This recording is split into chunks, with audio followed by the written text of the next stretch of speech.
Fortunate is it to be born to human life. Now we are living it. Rare is it to encounter the teachings of the Buddha. Now we hear it. If we do not seek the truth of the Dharma in this life, in what life shall we find it? Let us reverently take refuge in the three treasures of the truth. I take refuge in Buddha. May we all together absorb into ourselves the principle of the way to enlightenment and awaken within us our highest aspiration. I take refuge in Dharma. May we all together be submerged in the depths of the Dharma and gain wisdom as deep as the ocean. I take refuge in Sangha. May we all together become united in true accord, in a life of harmony, in a spirit of universal friendship, free from our selfish behavior by taking responsibility. Even through ages of myriad of covers, hard it is to hear such an excellent, profound, and wonderful teaching. Now we are able to hear and receive it. Let us thoroughly understand the true meaning of Tathagata's teaching. Namo Amida Butsu. Namo Amida Butsu. Namo Amida Butsu. Namo Amida Butsu.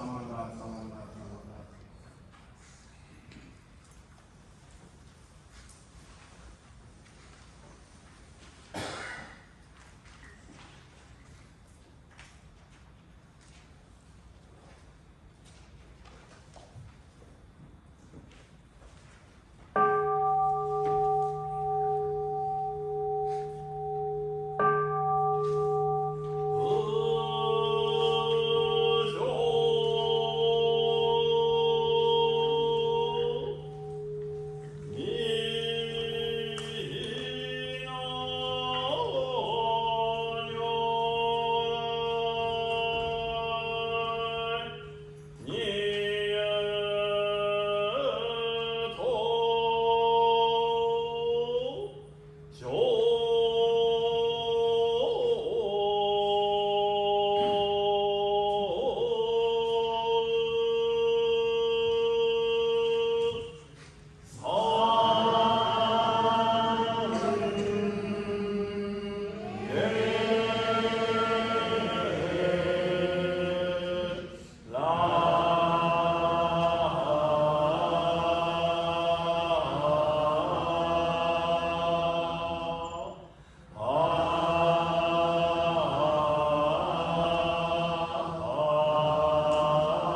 May the fragrance of the incense teach us the purity of intentions. May the beauty of the flowers remind us of the delicate nature of life. And may the lights that burn brightly by the altar lead our souls to the light of compassion, remind us that we are a part of oneness.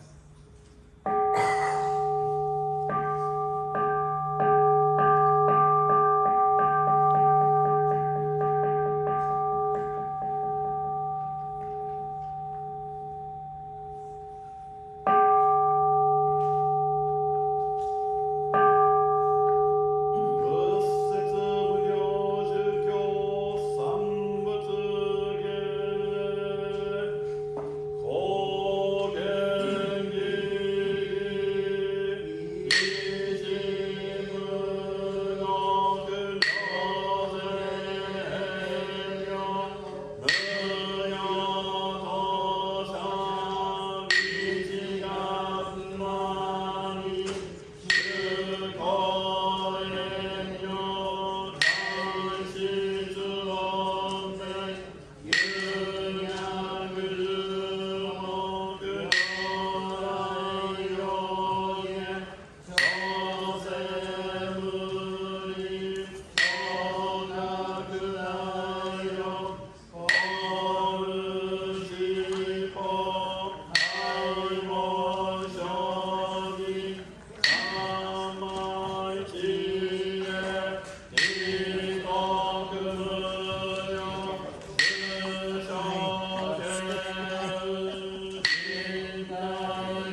understanding of Jodo Shinshu. I am of everyone. I am a part of the world. I always receive help and support from others, which is called the power to make my life enjoyable. Although I cannot always be kind and gentle to others, others always help me to make my life enjoyable. How grateful I am that other people's help and support appear here and there to make my life enjoyable. When I feel the kindness of others, saying Namo Amida becomes my expression of deep gratitude. Namo Amida Butsu. Namo Amida Butsu. Namo Amida Butsu. Namo Amida Butsu. Namo Amida Butsu.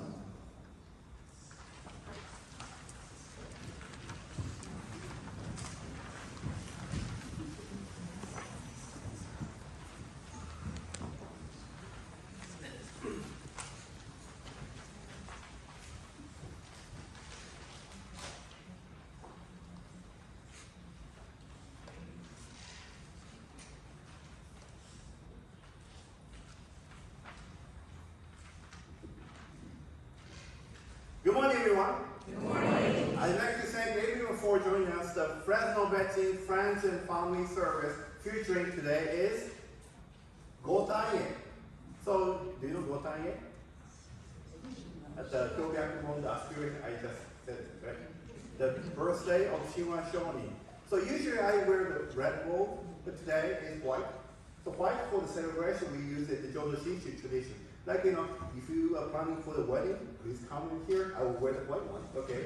Anyway, so like a birthday, like a celebration for the baby, the welcoming baby, or coming of age service, and then also the wedding. So those kind of services, we at the Jodo Shinshu tradition, we use white robe. We call shiro shikie.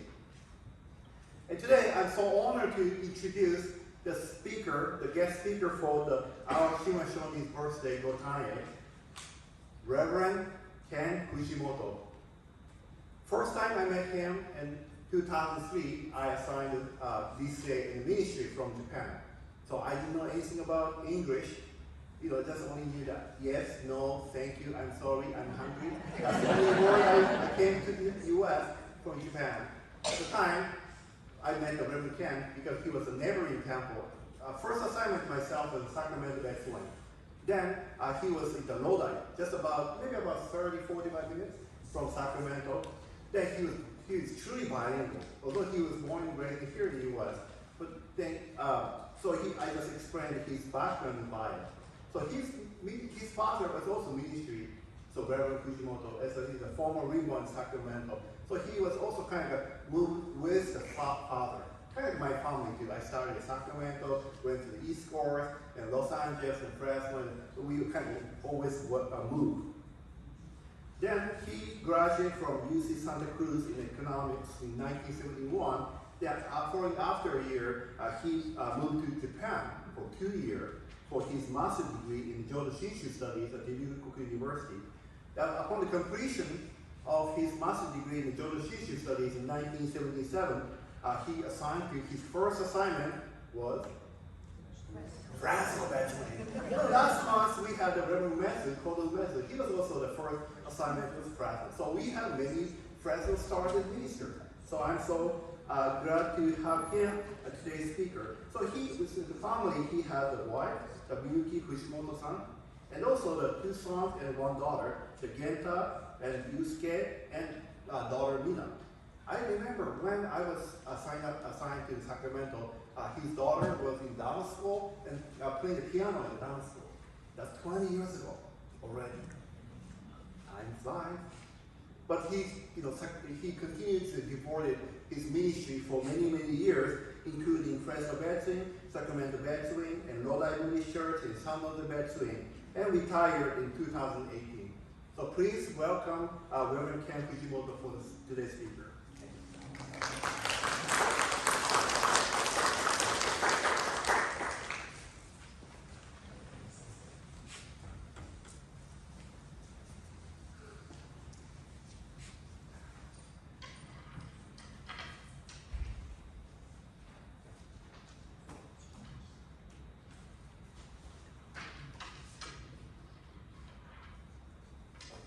these younger ministers get taller and taller, so it's difficult for me. But thank you, Sensei, for your introduction. And I need to correct one thing, okay? I was born in Japan, but my father was over there translating for the occupation forces. So I came home, well, we all came home, my brother, myself, my mom and father, came home when I was 3.5. My brother had his first birthday just outside of Seattle on the boat. So we were fresh off the boat back then. But you know, when I came in, it was really surprising because it's the first time here for me. You know, when I first came to Fresno with my father, that was before '99 came in, right? That was ages of myriads of culpas. But even then, you know, when you think about it, Shinran Shonin's birthday today is 850 years. You know, when I was in Fresno as a kid, it was ages of myriads of culpas ago. This is ages and ages of myriads of culpas ago. So it's a long time ago. And I was asked to speak a little bit to the children here, but there's only a couple of ones really a lot younger than me. There's some that are younger by a little bit, but you know, they were in the YBA when I was here as a minister, so they're not that young. But anyway, one of the things that I miss, you know, about all of this is that, about retiring from the ministry is, I don't get to talk to the little kids anymore, you know, really. And when I was in San Jose, they had a nursery school or a preschool set up. And to be able to talk to those kids was really educational for me. I really enjoyed it. One of the things that, you know, they tell me that I learned from them was one time, one of the male teachers wasn't there, you know, coming to the service. So I asked, you know, where's Mr. Brian? And he said, oh, he's not here today. And I said, how come? And he said, oh, he's just taking a day off. And I said, oh, that's good. He said, why is it good that, you know, he's not here? I meant it's good that he's not sick or anything like that, but they took it as, it's good that he's not here, you know. And it made me realize I have to be careful what I say, right? Okay, what I say. Another time, one of the kids, after he, finished the preschool and such, you know, I did a service for his great-grandmother, you know, and, you know, we did the regular thing of the funeral, 49th day, first, yeah, I'm not going to go to the bedside service, funeral service, the funeral, the 7th day, and then like a couple weeks after, you know, about a month and a half after, they came back for the 49th day. And then one of the kids comes up to me and says, didn't we just do this? And, you know, all of you laugh because you all feel the same way, right? So they all, they taught me that, you know, this is something that really needs to be explained. You know, there's a reason for each of the services. There's a distinction, but that's not what I need to talk about here today. But, you know, how many of you here were born? Okay. How many of you are going to be remembered 850 years from now? Right? So this is one of those things that really difficult to understand, because it's not what the fact that he was born that made Shinran Shonin important. It's what he did, you know, between there and before he died, right? Everybody's going to die. Everybody's, you know, been born. But it's what you do in between that's really important. And what Shinran Shonin did, you know, there's a lot of stories and legends and stuff that you hear, but most of what everybody's heard from your grammar school teachers and your ministers has been a lie. You know, we've been lying to you all these years. You know, not intentionally, you know, but because we weren't told the truth either. Because nobody really knew a lot of the truth, right? 850 years ago, a lot of things get lost, a lot of things get distorted. You know, one of the first things people remember about Shinran Shonin is the fact that he was supposed to have been an orphan at 9, and then he entered the priesthood and he, you know, wrote this beautiful poem about the falling cherry blossoms and impermanence. And I always used to doubt that, right? no matter how smart a 9-year-old is, I don't think they have the language skills to write a poem, that makes any sense and that would last to today. So I always used to doubt that, and I found out, more recent studies have found that he wasn't an orphan. His father was, a minor official in the Fujiwara clan, and he did something bad. So he got exiled to a temple. Right? Not only that, Shinran and his 3 brothers, there were 4 of them apparently, the kids, they all got exiled to separate temples. Right? It's not as pretty as a story in some senses, but in one way, I really think it's better. It's even a better story. He took a really bad situation, being sent to basically juvenile hall, kind of thing. He was sent to jail. But he did something with it. He took advantage. And what he did was, he learned to read, write, not only Japanese, but the classical Chinese of the sutras and such. And he did all this, and he studied it, and he really struggled with it, but, he did this. He took advantage of a bad situation and turned it into something better. And this is something that we all need to do. Right? This is something that we all need to do. So, to be exiled is something you wouldn't think would be a good thing, but he did it. And, just like, what was that? The golden chain change that they did. It's one of those things that you can't thank all the people that have helped you in your life, but most of the time we can't even think of them. How many of you really know or know anything about your parents' grandparents? Right? We don't do it. I mean, it's a lot closer than 850 years, but we still don't do it. And we hold on to all these traditions and stories and legends, and they're good in one way, but at the same time, we have to try to find the truth, right? We have to try to seek the truth.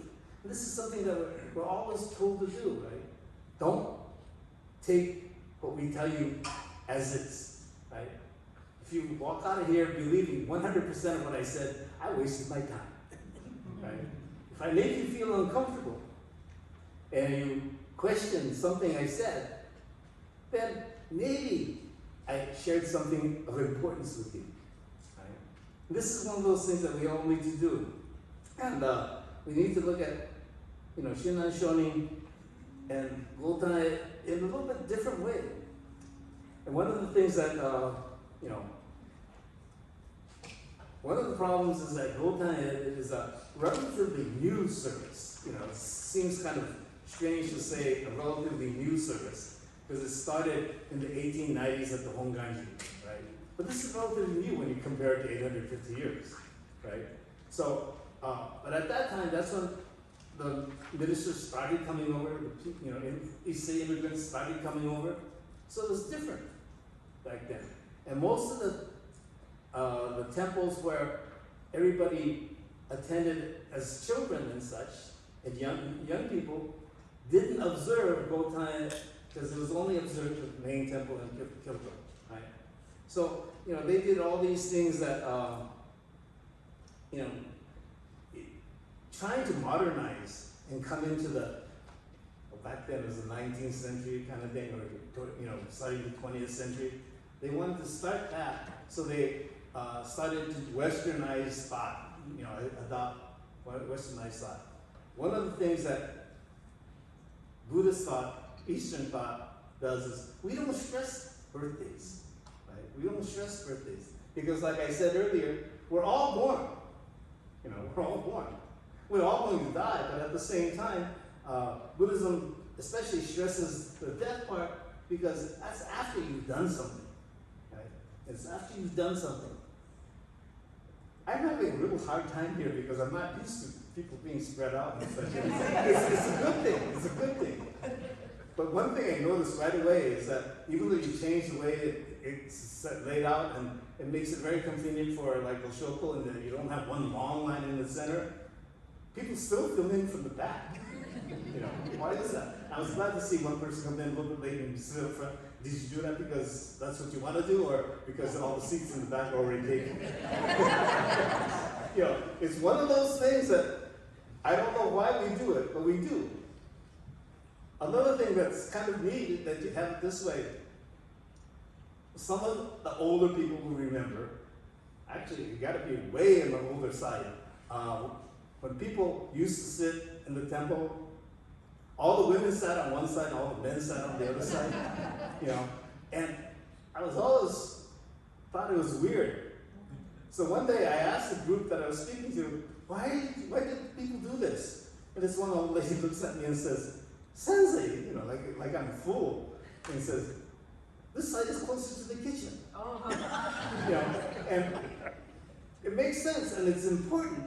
But I mean, you know, back then, the women would leave the service earlier, make sure that, you know, tea and everything was ready for everybody after the service was over. But they stay as long as they could, you know, try to get the timing right and go out and get everything ready. And that was an important thing. That social aspect of the service was an important thing. But men can boil water just as well as women can. And nowadays, you know, with the audiovisual and all of this, you know, they can be listening to the service at any time. So, you know, they don't have to sit all on one side and all on the other side, you know. But for the longest time, it confused me, but, you know, it's a very simple, basic question and answer. And it's important, you know, that idea of making it comfortable and not disturbing people while they're listening to the Dharma talk, so that, you know, they can enjoy the service as much as they can and still be able to make them feel comfortable. You know, that part is important, right? For everybody to feel welcome and comfortable is something that we all need to do. Right? So that's one of those things that we really need to do.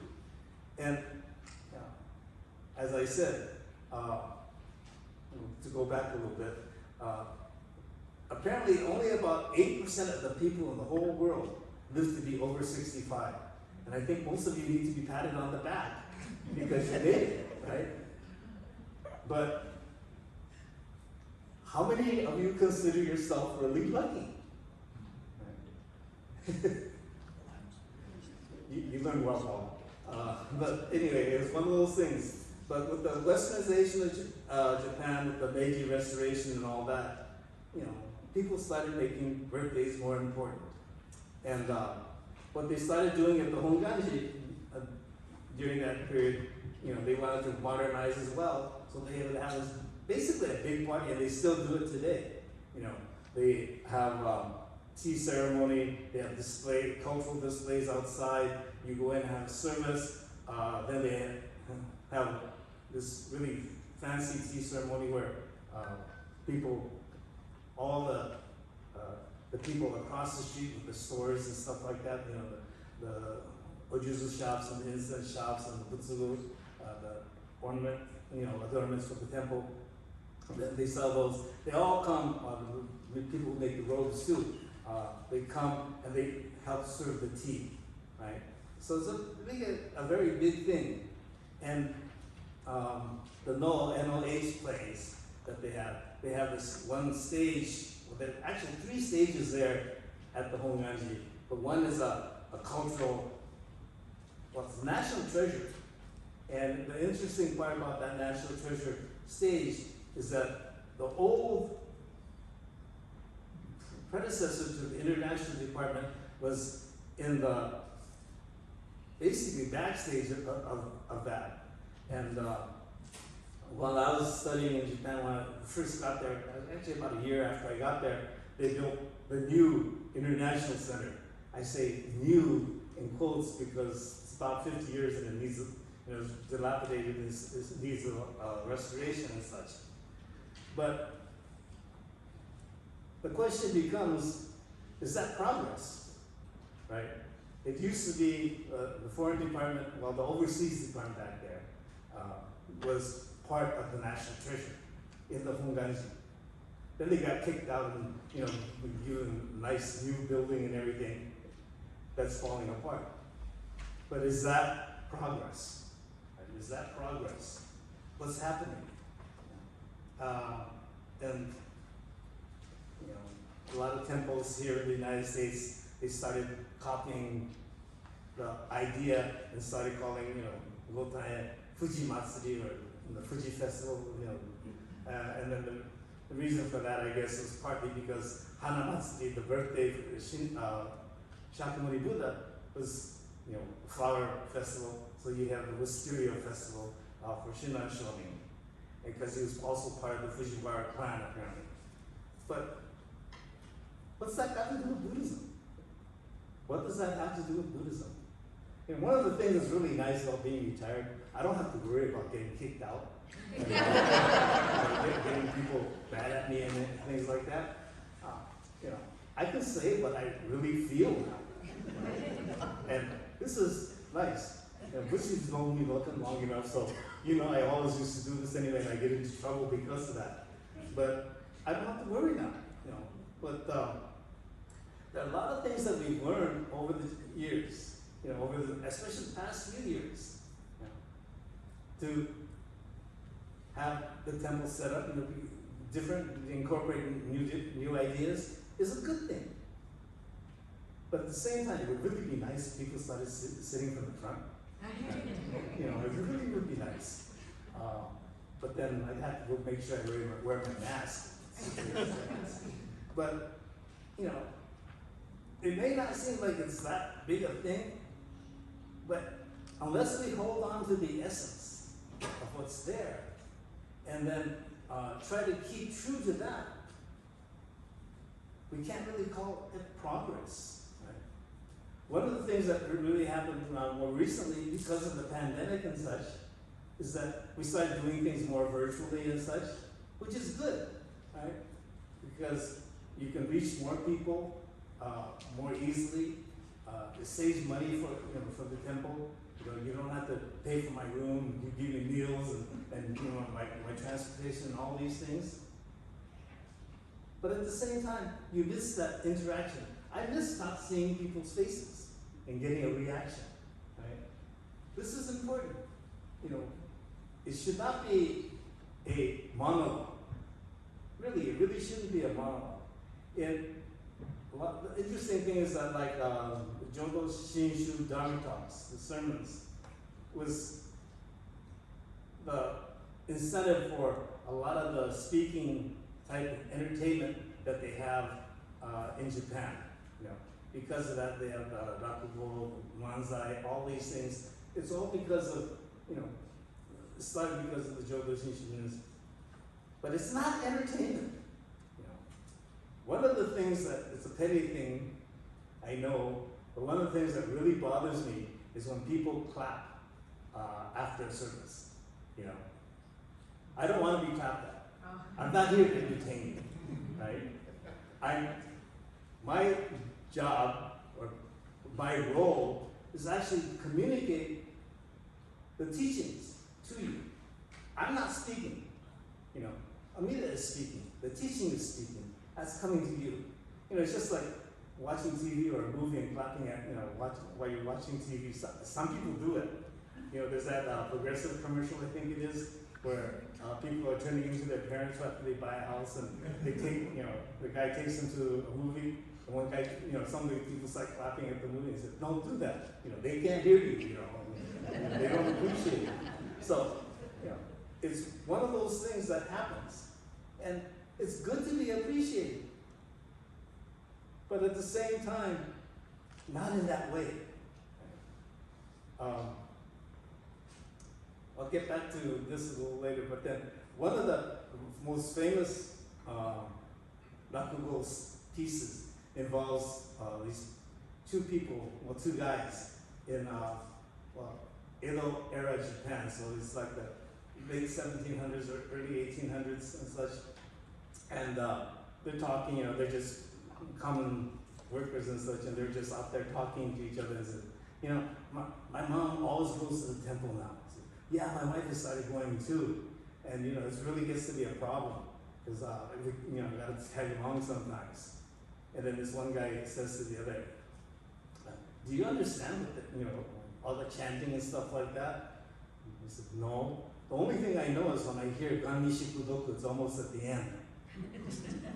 He said, those of you who laugh, no, but because you felt that way before too. You know, when you hear the chanting and such, and you get to Ganni Shikudoku, oh, it's almost over. You know, it's the way people feel. And you know, that's one of those things that it's not just you, it's happened from way, way before, right? It's something that's always been there. But the point I was trying to get to is that because of the pandemic, you know, we change things and do a lot of changes, but we have to constantly remember that, are we losing anything? You know, constantly remember to ask ourselves, are we losing anything? How can we build upon this? Right? It's good to reach out to people who can't come home. But then at the same time, are people using that as an excuse not to come out? Right? That the three treasures is the Buddha, Dharma, and Sangha. You can have the Buddha, you can have the Dharma, but then to have the Sangha, the fellowship, you know, it's important too. That's an important part, and we don't want to miss that. So, change for the sake of change is not something that's good, but at the same time, we also need to realize that some things need to be changed. You know, some things need to be changed to fit into modern society and such. You know. Especially in an area like this, if you had more public transportation and stuff, you wouldn't need it as much. But you need a parking lot, right? Because people need to get here. You need access to roads. All these things are necessary. But if that becomes the primary thing in your, you know, in your temple, and you have a great, beautiful parking lot, but nobody comes, it's meaningless. So you come to the temple for the fellowship, for the teachings, and also to consider what is it that I need to do. So all of these things are important, and one of the things that we lost that I really feel would be nice to bring back, but then it's kind of hard to bring something back that we used to do, right? One of the things that when I first came to Fresno as a minister, that you would hear quite often is like at Hoakais or services or, you know, you would hear voices out in the congregation where they're saying, you know, repeating Namanda, Namanda, Namanda, Namanda, Namanda, Namanda. And then it was, at the first time you hear it, you know, it's kind of bothersome, and you wonder, why are they doing this, you know, and stuff like that. Especially if you're the one that's speaking. Am I saying something that they're really upset about or happy about? What, you know, kind of thing. But they would say Namanda, Namanda, Namanda. And that would just show the appreciation, you know, show the appreciation for being able to hear the teachings. Not making any kind of judgment as to whether it's a good talk or a bad talk or anything like that. But the fact that you can hear the teachings. This is what they were doing, right? Now, you know, when people clap or don't clap, you know, you wonder, did I do a good job or what? One of the other things that happens a lot of times when I'm speaking, you know, you see people nod. Okay, that's okay, you know, they're nodding in agreement. But what if people go like this? What are you supposed to say? What am I supposed to think? You know, so there was one time somebody was going like this and then started going like this. And it absolutely so much I had to ask, you know, did I say something wrong? You know, and they said, no, it's just I have a kink in my neck. But, you know. But those are the types of things that we need to reconsider, right? Reconsider. To accept, not judge. is something that we all need to do. Right? We all need to accept the teachings. Have each opportunity to receive the teachings, whether it's confusing or what, it doesn't matter. Right? Like I said earlier, if you understood everything I've said today, I've wasted my time and you wasted yours. But if I made you feel uncomfortable or started, thinking, then I might have said something important to you. And this is what Shinran Shonin is pointing out to us. It's one of those things that we need to constantly come to see that all these people, all these things are coming together to affect my life, to make me who I am. And for that, I should be grateful. For that, I should be grateful. And you can't go around and thank everybody. Because there are people that are important to our lives that we don't even know. But that's why we're told to put our hands together in God's show and say, Namo Amitabutsu. Because, well, it's the lazy man's out, and we're being, expressing our gratitude to everybody, kind of thing. So, this is what we need to do. I think one of the things about retired ministers is that they talk a long time. And I try to not do that because I hated that when I was active. But I'd like to close here by sharing with you Awasan, a poem or hymn written by Shinran Shonin, the hymns of the Dharma ages. And I'm sure that most of you have heard this at one time or another. 如来大悲の音読は見事にしても法ずべし。刺繍知識の音読も骨を砕きても射すべし。I skipped the literal translation, and then the meaning translation is in essence is the compassion of the Tathagatas, Amida and Shakyamuni, and the benevolence of those who let us receive it, particularly the seven masters, is incomparably great.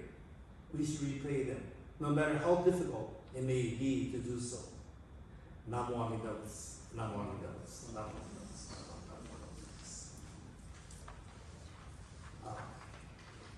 Thank you very much for your attention today. And it's really nice seeing a lot of old, familiar faces out there. The emphasis on familiar, not old. But I do appreciate this opportunity to share with you, and I hope that we have more opportunities in the future to be able to share the teachings together. But I can't guarantee too much longer because I'm getting old. Thank you.